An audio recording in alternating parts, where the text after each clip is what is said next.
Hello everybody, and welcome back to the continuation of the 2017 Early American Copper Society Educational Seminars for the 50th anniversary in Philadelphia, Pennsylvania. I'm Nathan Markowitz, and it is my esteemed pleasure to introduce a panel that will be discussing the early days of copper. I always have to tell people some background numismatic stuff and what they've done in their life, but it would take 5 hours, so I think I'm just going to introduce the folks that are here today. A panel of people long involved with the club. Mark Borkert, who's going to be accompanied by Dennis Loring, George Press, and Gordon Rubel, speaking on recalling the early days of EAC. Thank you all for joining us. Mark? Actually, we're going to go this way. Oh. Okay, thank you. Well, I'm certainly glad to be here, and I'm glad to see all of you here today. Thanks to a gentleman that's sitting in the front row of the audience right now, Mr. John Wright. I joined EAC 44 years ago. That was back in 1973, and what that means is, compared to the rest of the panel up here, I am a rookie. Dennis Loring is EAC member 11, and as I understand, Dennis was taught how to grade coppers by Dr. Sheldon. And so, Dennis, would you tell us about Dr. Sheldon?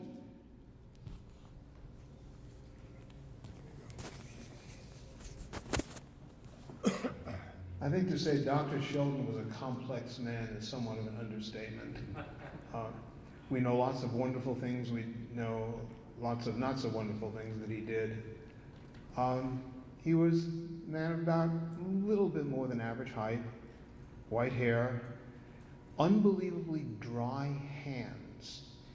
Unlike most of us, he did not pick up coins and simply hold them by the edges. He would put them in the palm of his hand.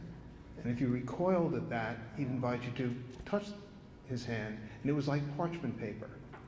Not the slightest trace of it. And he did this with his own coins. Dr. Sheldon never learned Sheldon numbers.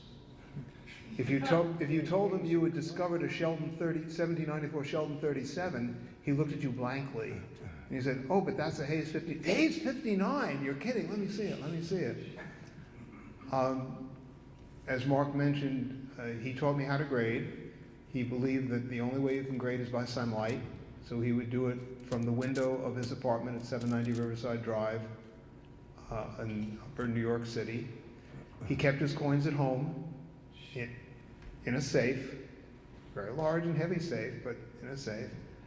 I don't know, are there any questions or things you want to know about him that I might know? I mean, you all know enough about the coin switches that we don't have to plow that field again. But he was, as I said, a complex man. Yeah, Lou? Did he have any kind of active medical practice, or what did he do? Well, he was an MD. I believe he was a PhD as well. Yes. And he developed the theory that the future of a man was determined by his body type. It was called somatotyping. We all have three components: ectomorph, thinness; mesomorph, muscularity; endomorph, fat. And you could condense every person into three numbers, each one from 1 to 7. So if you were a 461, you were a degree 4 of an endomorph, and degree 6 of a mesomorph, and degree 1 of an ectomorph. I know this because he decided I was a 461. He somatotyped me up in his apartment without taking the clothes off. But there are lots, I'm sure if you read the stories of the many college students, including, for example, Hillary Rodham Clinton, back then Hillary Rodham, who were subjected to Dr. Sheldon's somatotyping. Those books were eventually discovered and burned, the photos. They said Diane Sawyer, too. Diane Sawyer, a surprising number of well-known names. But he was a psychologist. At the time I knew him, he was retired from any sort of active medical practice, and he devoted himself to retirement and to research and playing with coins. Dennis, did Sheldon ever relate to you how he figured out that some of the reverses of the 1800s and on were hung? He did not. Did you ever go into any detail? He never got into, he didn't seem to be interested in that level of detail. Okay. I think, in general, the questions of the history and the manufacture of the coins post-dated the work that he did. He was much more interested, as a scientist, in classification. And that's where he focused his interest. That was a brilliant deduction on his part.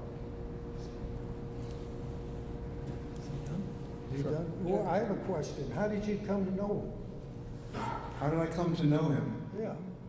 I had discovered what I thought was the finest known of a non-collectible, and wanted to tell him about it. I cannot recall how I got his address, but I went through through Dorothy Pascal, his longtime co-worker, and I simply wrote to him.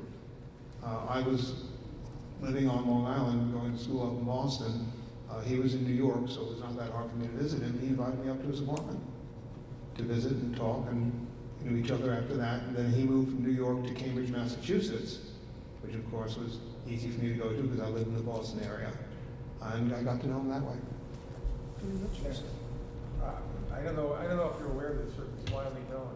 It's something I learned from John Ford, that he was the person that the U.S. government went to when it came to manufacturing all the Army uniforms, because they didn't know how many 40 mediums to make for. I mean, and no one other than Sheldon knew that much about body types, body shapes, sizes across the whole country. And so he was the person that advised them on how to make, how many uniforms to make and what sizes. Where else but in EAC Educational Forum could you learn a fact like that?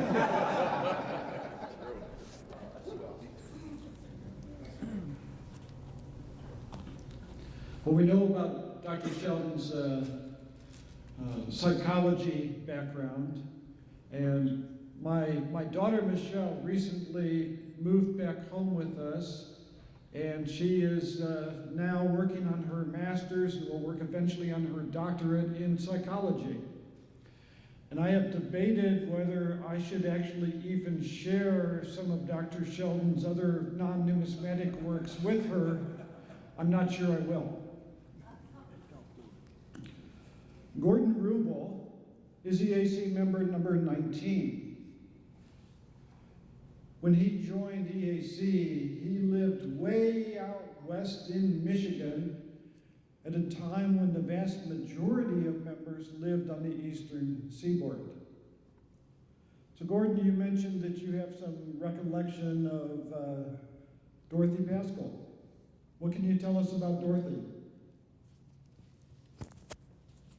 Dorothy Iselin Airwick Pascal was a very rich lady that Dr. Sheldon took under his wing, so to speak, when she was psychologically, she got a divorce from Mr. Iselin and was pretty shattered mentally, and Sheldon helped her, and she became his collaborator.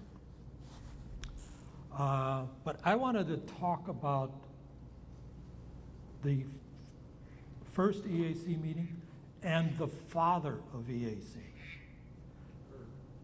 Now, the father of EAC was not Dr. Sheldon, although we gave him honorary #1 number in the club. It's not Walter Breen. It may be close, but it's not even Dennis Loring. He was there, though. I'm talking about the guy who started it all, Herbert Silberman. He ran I think in 1966 or sometime in '67. He ran a little ad in the classified section of Coin World that caught my attention. Is that it? That's it. Son of a Yeah, gun. oh, he's got the ad right here. Let's see. Okay, he had a bunch of large cents listed. Look at the prices. And I said, how can you buy a 1798 large cent Sheldon 168 for $9? I said, that's crazy. That coin's 150 years old. Anyway, I answered the ad and ordered some coins from him, which he sent to me but he says at the bottom, if you collect large cents, please write. We are trying to start a mail club to trade and discuss the series. So I wrote to him, and we only had a very few members at that time. That's right. And we would write our, what they call blogs now, and send them out to all the participants. I started out sending maybe 11, and it kind of grew. And it got to the point where we were sending out 38 different letters, so everybody had a copy of your letter.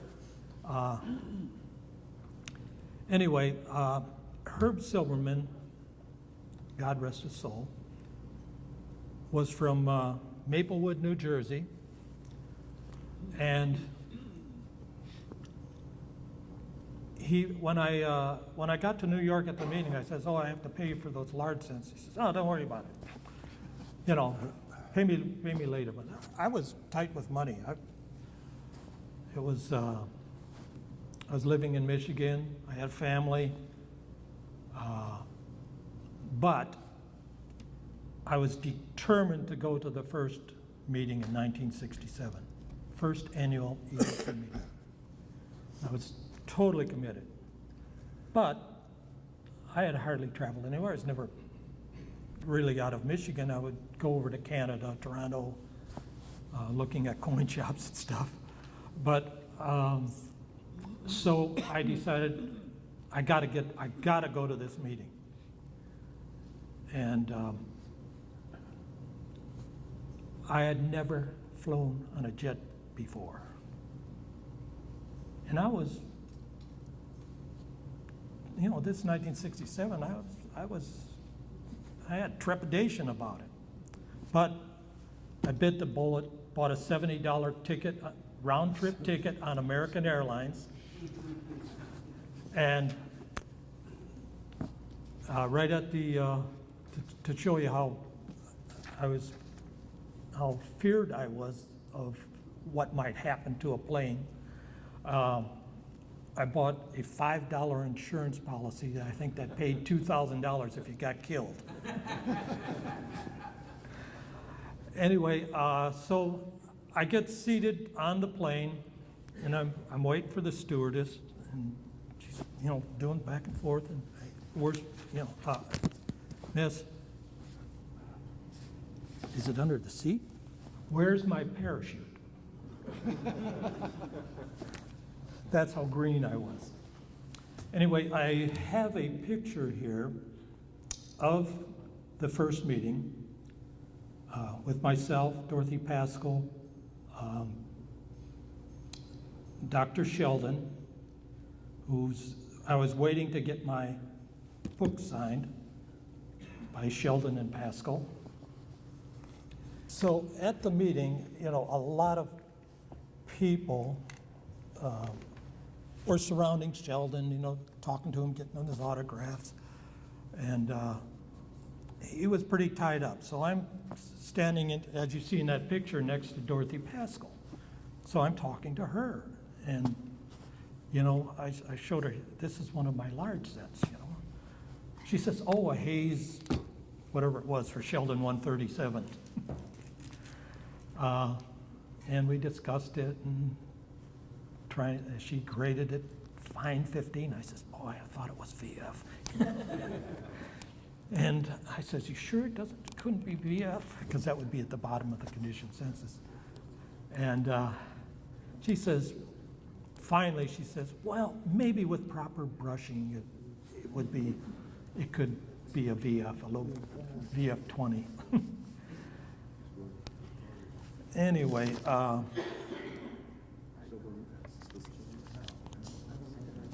it was unfeasible for us to start sending 30, 50 different letters to different people all over the country, mostly on the eastern seaboard. So we were very fortunate to have Dr. Warren A. Lapp, an MD, who took over editing the letters, and that's where Pennywise, our newsletter, began. Dr. Lapp, it was sent to, the copy was sent to William Parks, who was at that meeting, who lived in Florida, and he had a person he called Mama Mimeo I remember that. to mimeograph the pages and send them out from that venue. This is number one. Oh, there's a number one Pennywise he has. This, I hope, will be the first of a quarterly news piece with all the members contributing. February 6, 1967, Pennywise, issue 0. Now, that's not Howard Hazelcorn, that is Lou, what's his name? He was at the first meeting. This first meeting? Yeah. That was 67 or what? The one that, It's Edward Janis. He was like president of the New York Numismatic Club or the Manhattan Numismatic Society. He was a big deal. He was monopolizing Sheldon's attention and holding court there, as you can see. Our EAC historian, our excellent EAC historian, a few years ago wrote up a story from notes and anything you could find out about the first meeting. And it was very good, but when I read it in print, I called up Mark and said, hey, how come my name's not on there? He says, you weren't on the sign-up sheet. I didn't know you were there. And I missed signing up on the that's what sign-up I sheet. couldn't figure out. What the hell was going on? I had George confused.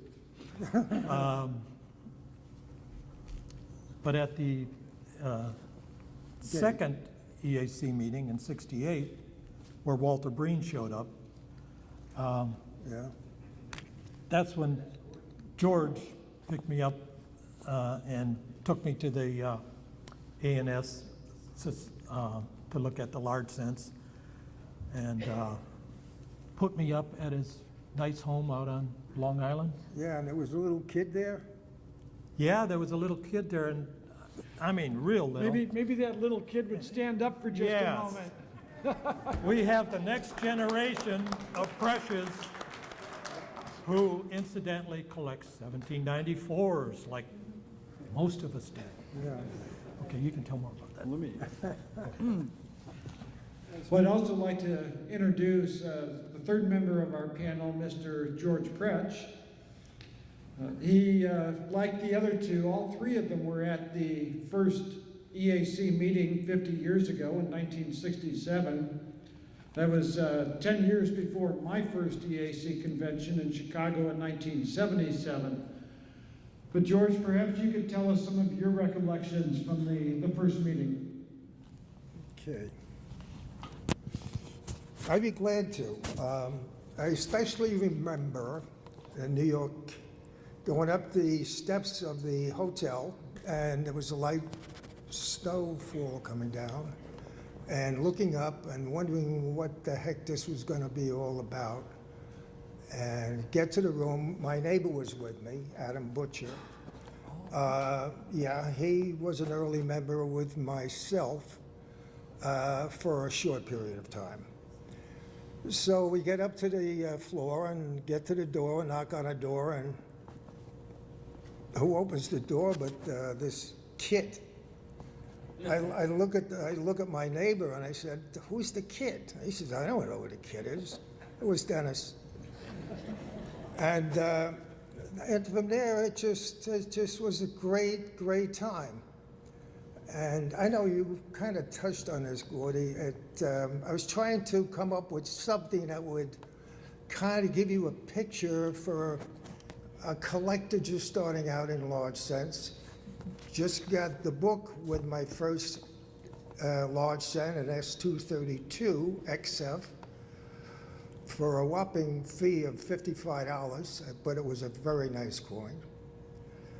And all I could come up with was quoting Dickens. It was the best of times, it was the worst of times. It was the best of times in that it was making new friendships. I never got to know you that well at all, but I knew of you. Later on, you built some hefty collections. And the worst of times, in a sense, had 3 children, a mortgage, and was climbing the corporate ladder. So money was tight. So you better damn well know how to grade because you can't afford any mistakes. And that's what we did. In the beginning, it was a group of 4 or 5 of us got together. Maybe once there were 6. Howard Hazelcorn was one. Barry Fitzgerald, I remember that name. I didn't get to know him well, but a few of us got together. Gary Fitzgerald. Oh, Gary, you're right, Gary Fitzgerald. And we would meet at a bistro in Manhattan, have a couple of drinks, maybe some food. And the object was to pass coins around and grade them, and each would keep notes. What grade do you think that was? What grade? So on and so forth. So that's how I got around the beginning. And of course, I got to know Gordon from the first meeting, and then later on, Darren Darwin here. And it was just a great time. Now, keep in mind, what you have today is a lot of information. We had zilch back then, except, you had the book and whatever you could pick up by talking to other people. So what you have today is really fantastic, and information-wise. 2 other great things that happened at that time when Gordon was visiting, I said, let's go to the A&S and look at the large cents. And I was uptown at that time. I believe now it's on Varick Street in Lower Manhattan. And so I took Gordon down there, and the A&S was in this courtyard, very nice.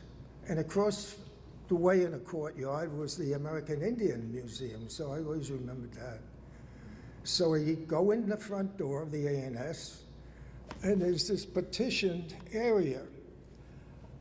And the whole, you've been there, right, in the old one? And do you remember the table on the right and a little opening there? And we went up and asked to see the large cents. Lo and behold, out comes a tray with these little boxes in it. Now, the tray is about 15, 18 inches, black trays, you've seen them at shows. And I estimate there had to be 44 large cents there. And there they were handed to us, all exposed. I remember thinking that they could use a brushing. I just wanted to take a camel hair brush and brush every one of them. But we're looking at uncirculated 1793s, all the way up. I don't know how far we went, but I don't think we went past the first tray. We were just, I looked at Gordon. Gordon goes, wow. And I said, never expected this.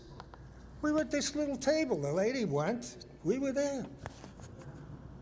And then hearing stories later on, at this time I was in Ohio, you could understand that a well-known numismatist was, upon his death,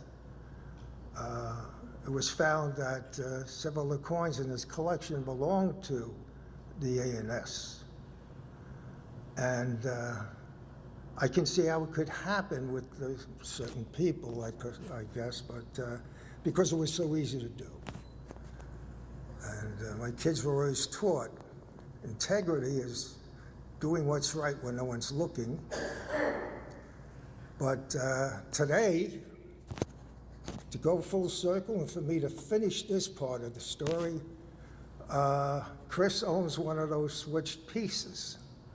So, but it was a great time. And then later on, Darren was in town, and we went through the same thing all over.